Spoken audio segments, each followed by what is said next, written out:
বাংলাদেশে আমি শুধু একটি অবাধ সুস্থ এবং নিরপেক্ষ নির্বাচন হবে। কিন্তু ইতিমধ্যেই আমরা কিছু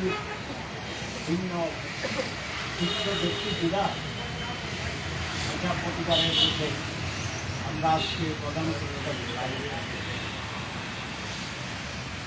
আপনারা জানেন নমিনেশন বাছাই পর্ব চলছে নির্বাচন কমিশনে এবং সেখানে একই নিয়মে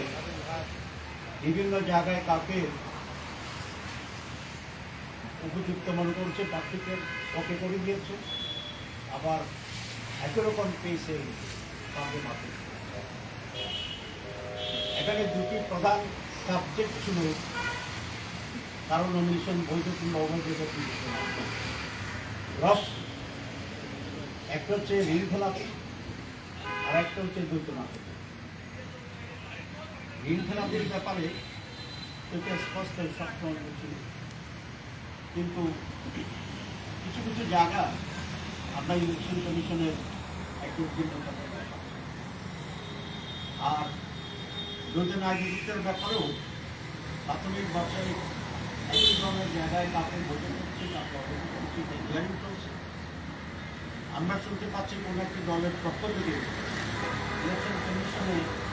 গিয়ে চাপ সৃষ্টি করার চেষ্টা করছে যাতে করে এই সমস্ত ত্রুটির কারণে যাদের নমিনেশন বাতিল হিসাবে গণ্য হওয়ার কথা সেটা যেন আমরা খুব স্পষ্টভাবে আজকে বলতে চাই কোনো ধরনের চাপে নতি স্বীকার না করে যে দলেরই ইভেন তাহলে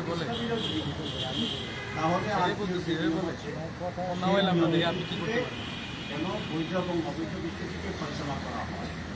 অন্যথায় এই দুটো জিনিস প্রমাণিত হবে। এক হচ্ছে ইলেকশন কমিশনার দুর্বল, তাদের পক্ষে ইলেকশন করার শেষ করতে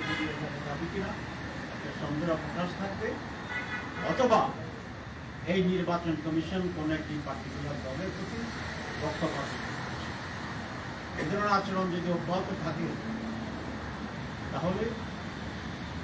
সুষ্ঠু নির্বাচনের ব্যাপারে জনগণের ভিতরে সংশয় এবং আমরা আরেকটি কথা বলছি, গত 2-3 সপ্তাহ ধরে কোন একটি দলের প্রধানকে নিয়ে যে বাড়াবাড়ি করছে গভর্নমেন্ট, অতিরিক্ত সিকিউরিটি দেওয়া, অতিরিক্ত প্রটোকল দেওয়া, এইসব কিছু নিয়ে তারা নির্বাচনী মাঠে যে সমতল ভূমিকার প্রশ্ন আসছে সেটিকে স্পষ্ট আমরা বলছি তাকে অধিকতর সিকিউরিটি কিংবা অধিকতর প্রটোকল দিলে আমাদের কোনো আপত্তি নেই, কিন্তু একটি অন্যতম প্রধান দল হিসেবে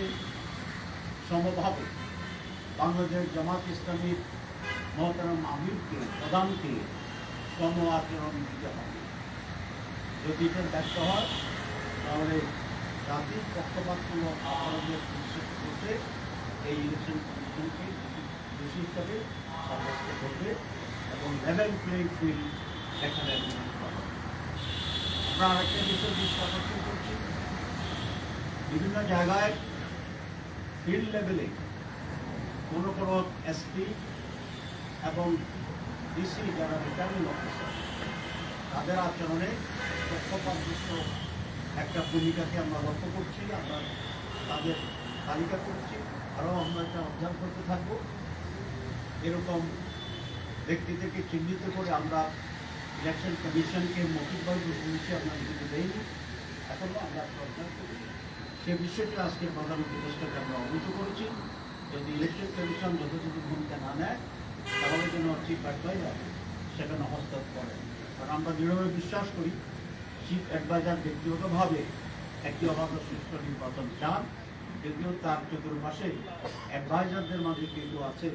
যারা তাকে বিভ্রান্ত করার চেষ্টা করছে। আমরা সেটাও তার দৃষ্টি আকর্ষণ করেছি এবং সেটি গুরুত্বের সাথে বিবেচনা করার জন্য আপনারা জানেন যে আমরা দীর্ঘদিন ভোট কেন্দ্রের সিসি ক্যামেরা নিয়োগের জন্য আমরা আজকে চিফ অ্যাডভাইজার আমাদেরকে আশ্বস্ত করেছেন, সম্ভবত আজকে অথবা গতকাল মন্ত্রিপরিষদ মিটিংয়ে সিসি ক্যামেরা সেট আপ করার জন্য ওনারা সিদ্ধান্ত নিয়েছেন এবং সেই জন্য পর্যাপ্ত অর্থ বরাদ্দ করেছেন। সুতরাং সেটা সেই জন্য যদি এটা বাস্তবায়ন হয় তাহলে আমরা মনে করি একটা উল্লেখযোগ্য কাজ তারা করলেন এবং সেই জন্য আমরা অ্যাডভান্স চিফ অ্যাডভাইজারকে ধন্যবাদ দিই। সুতরাং ওনারা আমাদের আশ্বস্ত করেছেন প্রতিটি কেন্দ্রে সিসি ক্যামেরা স্থাপিত হবে এবং আমাদেরকে এটাও বলেছেন যে কোনো কেন্দ্রে মিস হয় কিনা সেটা আপনাদের সাংগঠনিক চ্যানেলে